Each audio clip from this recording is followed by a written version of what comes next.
ये it's a new video. Hi Google apps, welcome to my channel. एटा होचे Odia नववर्षर video. सेतिन मु थिली पीसी करे। पीसी आगे चौरा पूजा करले आ एठी मो रीमा दीदी शंख फुकतले। ताको फर्स्ट ट्राई तो तार हेलानी, सेकंड ट्राई रे हे गला। मु खाउतली आइसक्रीम रे ए पार्ट का बोले कहबे आ तापरे आमे सब मिसी पळे आसलु घर को। काहे ना मंगला मांकर वार्षिक उत्सव थिला। सेठी समस्त कट पड़ुतले, मो माँ, रजी दीदी आ गुनु दीदी भी। किंतु ये टिके लेट आसला। प्रथम एठी पोखरी पाखरे घट पूजा हला, तापरे एमाने सब मिसी घट बुड़ेले। आ आमे दी जण आस्तलु एमती बुलिया पई। तापरे तीन जण मिसी सेठी टिके दही पणा पी देलु। घर को आसी मो गाधी पादी के रेडी के गली माँ को टिके दर्शन करिया पई। आ माँ को पूजा पई केते सारा आयोजन हेतिला। आ मो दीदी माँ सकाळ पुर उपास थिले।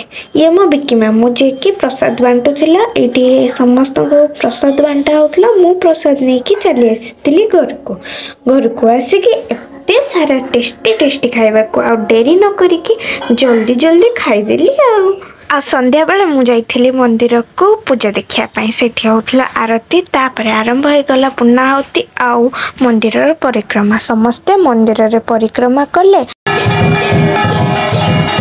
सब खुशी नाचुले। नना समस्त को आशीर्वाद कले। जदि आपको वीडियो भल लगे लाइक शेयर सब्सक्राइब और कमेंट लिखिए। जय मां मंगला। Thanks for watching.